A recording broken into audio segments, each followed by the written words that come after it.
Hello students, इस video में हम लोग पढ़ने वाले हैं chapter 3 pair of linear equation in two variable को, जिसमें हम introduction, graphical representation, nature of line without graph और अलजेब्रिक मेथड, साथ ही वर्ड प्रॉब्लम देखेंगे।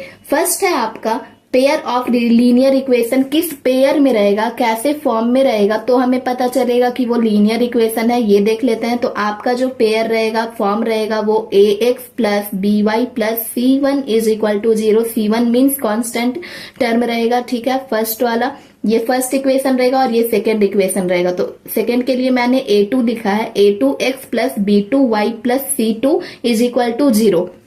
ये हो गया आपका फॉर्म, इस फॉर्म में रहेगा।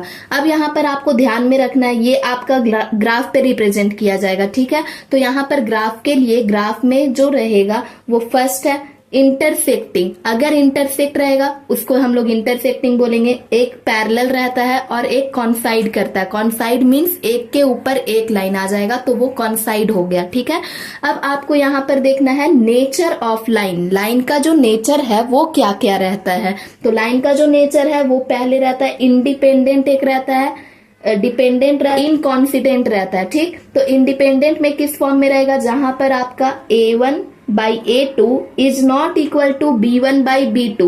a1 और a2 जो रहेगा वो b1 और b2 के इक्वल बिल्कुल भी नहीं रहेगा, ठीक। इसी को हम लोग क्या कहते हैं, यूनिक सॉल्यूशन भी कहते हैं। और ये इसमें जो ग्राफ बनेगा वो आपका इंटरसेक्टिंग होगा, ठीक। सेकेंड है आपका डिपेंडेंट। डिपेंडेंट के लिए आपका a1 by a2 is equal to b1 by b2 और is equal to c1 by c2। तीनों जो है वो इक्वल रहेगा, ठीक है। डिपेंडेंट में आपका तीनों इक्वल रहता है। a1 by a2 is equal to b1 by b2 is equal to c1 by c2 रहता है। सॉल्यूशन निकलता है, ये मेनी सॉल्यूशन निकलेगा, ठीक है। ये कॉन्सिडेंट रहेगा। अब थर्ड है आपका inconsistent. Inconsistent means a1 by a2 is equal to b1 by b2 is not equal to c1 by c2। a1 by a2 और b1 बाई b2 इक्वल रहेगा but c1 by c2 equal नहीं रहेगा। इसका कोई भी solution नहीं निकलता और ये जो लाइन जाता है वो पैरेलल लाइन जाता है आपके ग्राफ पे। अब यहां पर देखिए, ये है आपका इंटरसेक्टिंग लाइन, ऐसे इंटरसेक्ट करेगा। कॉन्सिडेंट लाइन, कॉन्सिडेंट मीन्स मैंने बताया आपको, एक लाइन के ऊपर दूसरा लाइन आ जाएगा, वो कॉन्सिडेंट है आपका। और फिर है आपका इनकॉन्सिडेंट लाइन, इनकॉन्सिडेंट पैरेलल लाइन हो गया। फर्स्ट है आपका ग्राफिकल रिप्रेजेंटेशन। अब ग्राफिकल रिप्रेजेंटेशन में क्या क्या आएगा, एक इंटरसेक्टिंग आएगा, पैरेलल आएगा और कॉन्साइड वाला आएगा। इंटरसेक्टिंग में इंटरसेक्ट करेगा, पैरेलल में पैरेलल रहेगा और कॉन्साइड में एक के ऊपर एक लाइन आ सकता है, ठीक है। कॉन्साइड कर जाएगा वो। Nature of line. अब नेचर ऑफ लाइन मैंने अभी आपको बताया, अभी आपको बताया, फिर से मैं आपको बता देती हूँ। नेचर ऑफ लाइन जो है वो इंडिपेंडेंट लाइन रहता है, जहां पर a1 by a2 is not equal to b1 by b2 होता है, ठीक। ये क्या देगा, यूनिक सॉल्यूशन देगा और इसका जो ग्राफ बनेगा वो इंटरसेक्टिंग रहेगा, ठीक। अब है आपका डिपेंडेंट। डिपेंडेंट क्या होता है, a1 by a2 is equal to b1 by b2 is equal to c1 by c2, जहां पे आपको मेनी सॉल्यूशंस मिलेंगे और ये कॉन्सिडेंट लाइन होगा, ठीक। Independent and dependent combinedly known as consistent, दोनों को कंबाइनली कंसिस्टेंट बोला जाएगा, ठीक। अब है आपका इनकंसिस्टेंट। इनकंसिस्टेंट क्या होगा, जहां पर a1 by a2 is equal to b1 by b2 is not equal to c1 by c2, जो कि मैंने पीछे भी आपको बताया। इसका नो सॉल्यूशन निकलता है और लाइन जो है वो पैरेलल जाएगा। अब आ गया हमारा अलजेब्रिक मेथड। अलजेब्रिक मेथड में आपका एक आएगा एलिमिनेशन मेथड और एक आएगा सब्स्टिट्यूशन मेथड। इन दोनों मेथड को आपको ध्यान से देखना है। ध्यान रहे आपको, अलजेब्रिक मेथड में दो मेथड आएगा, एलिमिनेशन मेथड और सब्स्टिट्यूशन मेथड। इसको हम लोग अब पढ़ेंगे। तो ये जो है वो बहुत इजी है। यहाँ आप देख सकते हैं सब्स्टिट्यूशन मेथड और एक जगह हमने लिखा है एलिमिनेशन मेथड। सब्स्टिट्यूशन को कैसे हम लोग सॉल्व करेंगे, तो जहां पर फॉर्म देख सकते हैं आप, दिया हुआ है 2x plus 3y is equal to 6 है और सेकेंड है 6x minus 8y is equal to 1 दिया हुआ है, ठीक। जहां पर क्वेश्चन अगर हम इसको ऐसे देखें तो ये देख सकते हैं, फर्स्ट जो इक्वेशन है 2x plus 3y is equal to 6 है, तो 2x इज इक्वल टू 6 का 6, ये 3y जो है वो हमें इधर ले आना है, x को अकेला छोड़ करके इक्वेशन ऐसा आपको पुट करना है, x का वैल्यू कुछ है, x is equal to 6 minus 3y और x is equal to 6 minus 3y by 2, ये 2 नीचे आ जाएगा, फर्स्ट इक्वेशन ये बन गया। अब आपको क्या करना है, तो इसको जब आप x का वैल्यू पुट कीजिएगा तो आपको मिल जाएगा y का वैल्यू आपको इस केस में मिल जाएगा। अब आपको क्या करना है, ये y का वैल्यू जो आपने इक्वेशन यहाँ पर निकाला, x is equal to 6 minus 3y by 2, ये वाले इक्वेशन पे आपको y का वैल्यू को पुट कर देना है, तो आपको यहाँ पर x का वैल्यू मिल जाएगा। इस तरीके से आप सब्स्टिट्यूशन मेथड को सॉल्व कर सकते हैं। अब है हमारा एलिमिनेशन मेथड में क्या है आपका question, 2x plus 3y is equal to 6, ठीक। और यहाँ पर सेकंड है आपका 6x minus 8y is equal to 1। आपको यहाँ पर फर्स्ट वाले को इक्वल करना है सेकंड से, तो आपको उस नंबर से मल्टीप्लाई करना होगा जिससे ये 6x आ जाए। नीचे 6x है, ऊपर भी हमें 6x लाना है, तो 3 से मल्टीप्लाई करेंगे और 3 से सिर्फ इसको नहीं पूरे इक्वेशन को मल्टीप्लाई करना है, तो आपका आएगा 6x plus 9y is equal to 18, जहां पर आपको फिर ये कर देना है, ये आपका फर्स्ट इक्वेशन हो गया। सेकंड आपका जो दिया हुआ है एज इट इज लिख देना है, क्या है हमारा 6x minus 8y is equal to 1, 6x minus 8y is equal to 1, ठीक। अब साइन चेंज कीजिएगा तो 6x और 6x कैंसिल हो जाएगा और 17y इज इक्वल टू 17 आएगा, जहां पर आपका y का वैल्यू 1 निकलेगा, ठीक। अब इस y के वैल्यू को आपको इस वाले इक्वेशन पे पुट कर देना, फर्स्ट वाले इक्वेशन पे। ध्यान रहे फर्स्ट वाला इक्वेशन जो पहले क्वेश्चन में था विदाउट चेंजिंग, वही आपको सॉल्व करना है, उसी पे पुट करना है।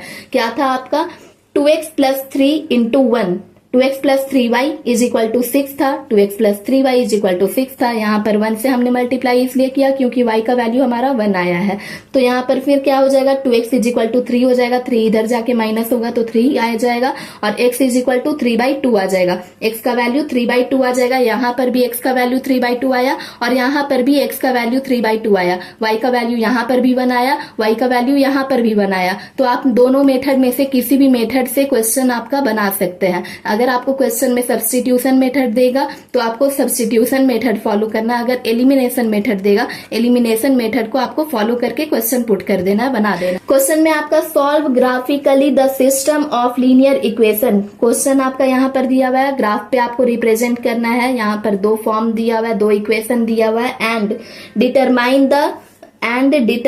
The vertices of the triangle formed by these line and the x-axis.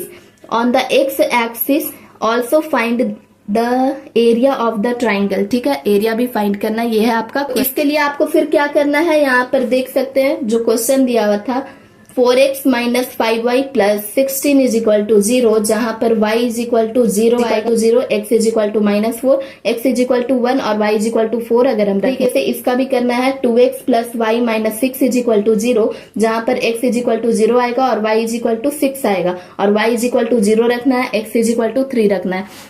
अब आपको इसको रिप्रेजेंट करना है ग्राफ पे, ठीक। तो ग्राफ हमने बना दिया, ये देख सकते हैं रफली मैंने बनाया है। उसके बाद आप ग्राफ बनाएंगे तो कुछ इस तरीके से आएगा, आप समझ लीजिएगा।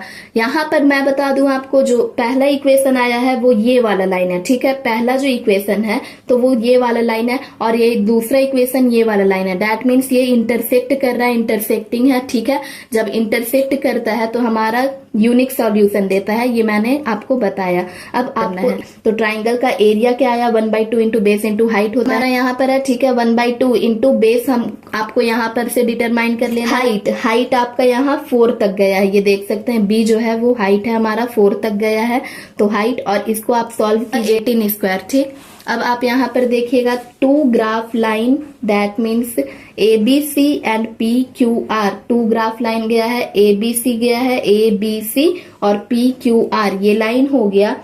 जहां पर पॉइंट B जो है, पॉइंट B इसका कहां पर इंटरसेक्ट कर रहा है, तो ये 1 पे कर रहा है और 4 है y एक्सिस पे कर रहा है। मैं आपको यहाँ पर थोड़ा बता देती हूँ। और x इज इक्वल टू जहां पर 1 है और y इज इक्वल टू 4 है। Solution for the given system of quadratic, ठीक है। This line form triangle BAR, ये लाइन जो है वो क्या फॉर्म किया है, ए और आर ये फॉर्म किया है, ठीक है, ट्राइंगल फॉर्म कर दिया है। हुज वर्टिसेस आर बी, जिसका वर्टिसेस क्या है, बी है, ए है और आर है, ठीक। बी का वर्टिसेस पे क्या आया था, 1 और 4 आया था। ए पे क्या आया था, -4 और 0 आया था। ए पे जो है वो -4 और 0 आया था, ठीक। और आर पे क्या है, 3 और 0 आया था। आर 3 और 0 आया था। तो इस तरीके से आप ऐसा क्वेश्चन को सॉल्व करेंगे अगर ग्राफिकल रिप्रेजेंटेशन पे आएगा। तो आपका फाइंड द वैल्यू ऑफ के for which the pair of linear equation, के का वैल्यू फाइंड करना है जहां पर पेयर आपका दिया हुआ है। तो यहाँ पर आपको के का वैल्यू फाइंड करना है जहां पर क्वेश्चन आपका है 3k + 1x + 3y - 2 = 0। और सेकंड है आपका k² + 1x + k - 2y - 5 = 0, ठीक है। जहां पर आपको हैज नो सॉल्यूशन, कोई सॉल्यूशन नहीं दिया हुआ है। ऐसे क्वेश्चन को कैसे सॉल्व करेंगे जहां पर नो सॉल्यूशन है। तो नो सॉल्यूशन के लिए क्या मैंने बताया था, a1/a2 = b1/b2 is not equal to c1/c2, ठीक है। ये कर देना है। a1 का जो वैल्यू, a1 का क्या है 3k + 1 है और a2 का k² + 1 है, ये आप यहां पर से देख लीजिएगा, is equal to b1/b2। b1 हमारा 3 है और b2 क्या है हमारा k - 2 है, ठीक।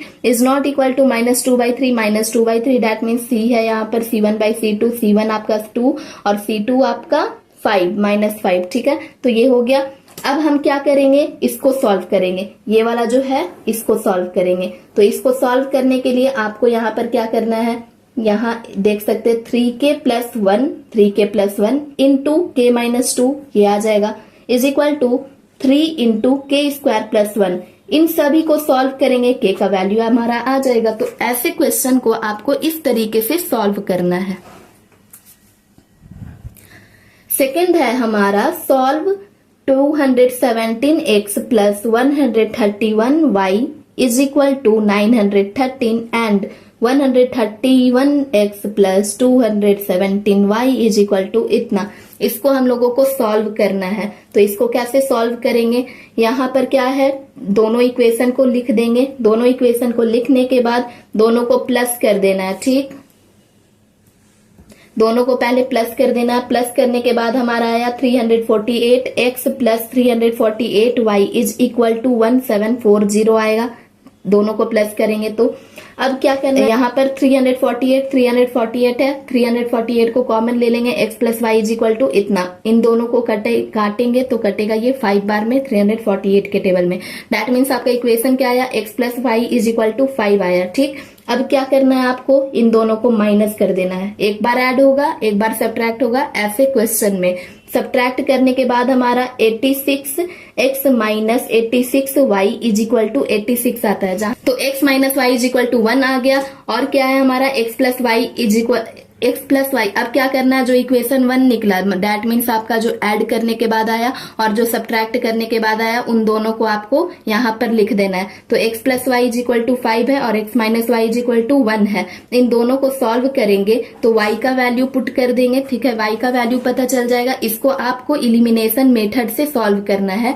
एलिमिनेशन मेथड से सॉल्व करने के बाद y का वैल्यू 2 आया। अब y का वैल्यू 2 आया तो y का वैल्यू को x पे पुट कर देंगे तो हमारा x का वैल्यू भी पता चल जाएगा। तो इस तरीके से आप ऐसे क्वेश्चन को सॉल्व कीजिएगा। आपका a man can row a boat down stream 20 kilometre in 2 hours and up stream जाता है 4 kilometre in 2 hours. Find his speed of rowing in still water. still water पे उसका rowing देखना है कैसे वो कितना उसका स्पीड है।